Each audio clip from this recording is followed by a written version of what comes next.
వేస్తున్నానండి. Good morning. ప్రభు పేరట ఈ ఉదయకాల సమయంలో మీకు అందరికీ కూడా ప్రత్యేకమైనటువంటి వందనాలు తెలియజేస్తున్నాను. ప్రియ దేవుని బిడ్డలారా, మీరందరూ ఎలా ఉన్నారండి? బాగున్నారు కదా? ప్రతిరోజు కూడా దేవుని యొక్క మాటలను ఈ రీతిగా వింటను బట్టి మీరు ఎంతగానో ఆధ్యాత్మికంగా నూతనపరచబడుతుంటున్నారని నేను నమ్ముచుంటున్నాను. మరి ఒకానొక సమయంలో ఒక పట్టణాన్ని అభివృద్ధి చేయాలని అధికారులు తలంచారు. అయితే ఆ పనుల్లో భాగంగా రోడ్డుకు ఇరువైపులా ఉంటున్నటువంటి చెట్లను తొలగిస్తున్నటువంటి టైంలో ఒక చెట్టును నరికేటువంటి ప్రయత్నంలో ఒక అధికారి గమనించాడు. ఏంటి అంటే, ఆ నరకబోతున్నటువంటి చెట్టుకు పైన ఒక పక్షి గూడిని కట్టుకొని ఉంది. అయితే ఆ అధికారి దాన్ని చూసి జాలి వేసి, ఇంకా మన యొక్క మిగిలిన పనిని చేద్దాము, ఆ లోపు ఈ యొక్క పక్షి ఎగిరిపోతుందేమో అని చెప్పినప్పుడు తర్వాత వాళ్ళు ఆ చెట్టును నరకకుండా ఇంకా వారి యొక్క నెక్స్ట్ వర్క్ చేసుకోవడం మొదలు పెట్టారు. అయితే కొద్ది రోజుల తర్వాత మరలా ఆ చెట్టును నరకడానికి వచ్చినప్పుడు రెండవసారి కూడా ఆ పక్షి అలానే గూటి దగ్గర ఉండటం చూసి అధికారి, సరే మన యొక్క పని అంతటిని కూడా ఫినిష్ చేసుకుని తర్వాత ఈ చెట్టును నరికివేద్దాము, అంతలోపే ఈ పక్షి కూడా వెళ్ళిపోతుంది అని ఆ అధికారి అంటాడు.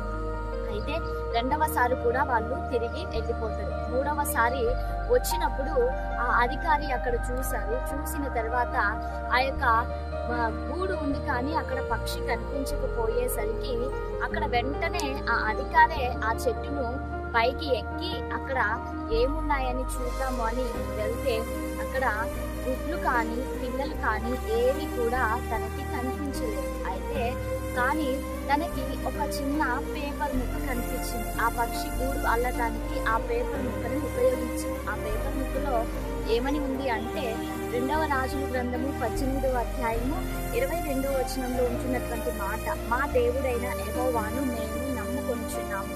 ఆమేన్. తర్వాత ఆ యొక్క పేపర్ ముక్కలో ఉంటున్నటువంటి ఆ మాటను చదివి ఆ అధికారి షాక్కి గురయ్యాడు.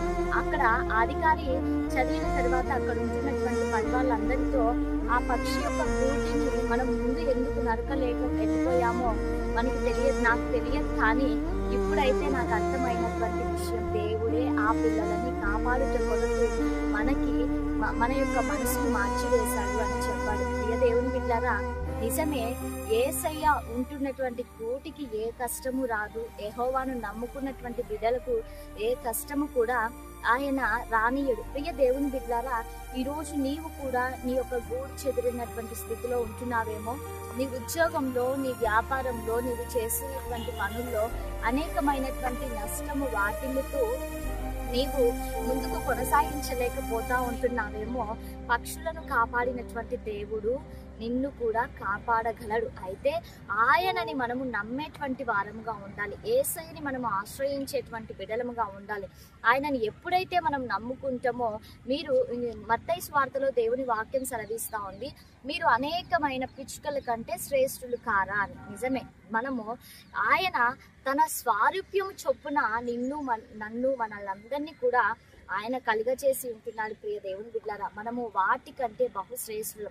వాటిని పోషిస్తున్నటువంటి దేవుడు ఈరోజు నిన్ను, నీ కుటుంబాన్ని కూడా పోషించగలడు. నీ యొక్క ఉద్యోగంలో, వ్యాపారంలో ఎదురయ్యే పెను విపత్తుల నుంచి కూడా ఆయన తప్పించగలిగేటువంటి సమర్థుడు. కాబట్టి యేసయ్యని నమ్ముకోవాలి. ఆయనను నమ్ముకున్నటువంటి వారికి ఏ కీడు కూడా మన దరి చేరకుండా పరిశుద్ధ ఆత్మదేవుడు ఈ ఉదయకాల సమయంలో కాపాడేటువంటి దేవుడిగా ఉంటున్నాడు. మరి అందరం కళ్ళు మూసుకుందామా? ప్రార్థన చేసుకుందాం. పరిశుద్ధ ఆత్మదేవ, సర్వోన్నతుడా, సజీవుడా, మీకు వందనాలు ప్రభువా.